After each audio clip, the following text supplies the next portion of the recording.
Doctor Abdul Qadeer Khan 27 April 1936 کو متحدہ ہندوستان کے شہر بھوپال میں پیدا ہوئے تھے اور برصغیر کے تقسیم کے بعد 1947 میں اپنے خاندان کے ساتھ پاکستان ہجرت کر کے آئے تھے۔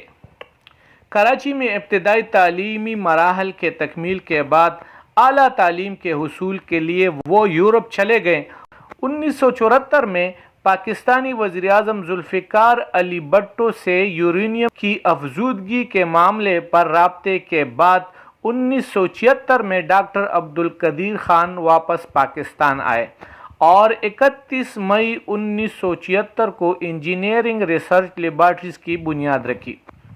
اس ادارے کا نام 1 مئی 1981 کو فوجی جنرل ضیاء الحق نے تبدیل کر کے ان کے نام پر doctor A.Q. Khan research laboratory رکھ دیا تھا۔ یہ ادارہ پاکستان میں یورینیم کی افزودگی میں نمایاں مقام رکھتا ہے۔ انہوں نے ایک کتابچے میں خود لکھا ہے کہ پاکستان کے ایٹمی پروگرام کا سنگ بنیاد اس وقت کے وزیراعظم ذوالفقار علی بھٹو نے رکھا اور بعد میں آنے والے حکمرانوں نے اسے پروان چڑھایا۔ پاکستان کے جوہری پروگرام کے حوالے سے ڈاکٹر عبدالقدیر خان کا نام کلیدی اہمیت رکھتا ہے۔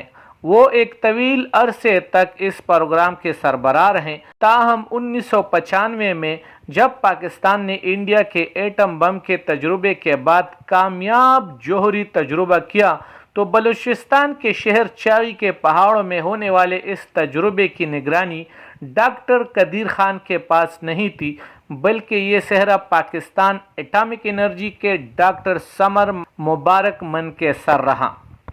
ڈاکٹر قدیر خان پر ہالینڈ کی حکومت نے اہم معلومات چرانے کے الزامات کے تحت مقدمہ بھی دائر کیا، لیکن ہالینڈ، بیلجیم، برطانیہ اور جرمنی کے پروفیسرز نے جب ان الزامات کا جائزہ لیا تو انہوں نے ڈاکٹر خان کو بری کرنے کی سفارش کرتے ہوئے کہا تھا کہ جن معلومات کو چرانے کی بنا پر مقدمہ داخل کیا گیا ہے عام کتابوں میں موجود ہے، جس کے بعد ہالینڈ کی عدالت عالیہ نے ان کو باعزت طور پر بری کر دیا تھا۔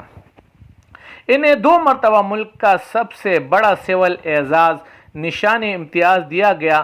پہلے 14 اگست 1996 کو صدر فاروق احمد خان لغاری اور پھر 1998 کے جوہری دھماکوں کے بعد اگلے برس 1999 میں اس وقت کے صدر رفیق تارڑ نے اسے اس اعزاز سے نوازا۔ اس سے قبل 1979 میں انہیں ہلال امتیاز بھی دیا گیا تھا۔ ڈاکٹر قدیر خان کو پاکستان کے فوجی صدر جنرل پرویز مشرف نے بطور چیف ایگزیکٹو اپنا مشیر نامزد کیا تھا، تاہم جنرل مشرف کے دور میں ڈاکٹر عبدالقدیر خان نے سرکاری ٹی وی پروگرام پر دیگر ممالک کو جوہری راز کی فروخت کے الزامات تسلیم کیے تھے، جس کے بعد 2004 میں انہیں معافی دینے کے بعد ان کے گھر میں نظر بند کر دیا گیا تھا۔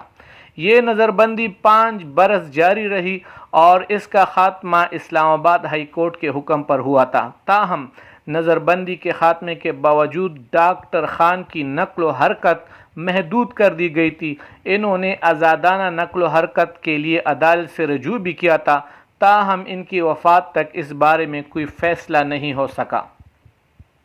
2008 میں BBC اردو کو دی گئی انٹرویو میں انہوں نے کہا تھا کہ وقت آنے پر وہ انکشاف کر دیں گے کہ انہوں نے جوہری ٹیکنالوجی منتقل کرنے کا اعتراف کیوں کیا تھا۔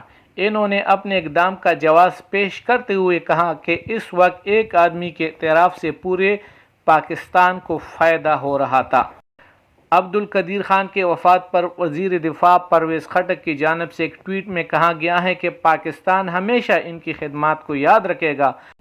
دوستو، ملیں گے ایک اور اچھی سی معلوماتی ویڈیو کے ساتھ۔ اللہ حافظ۔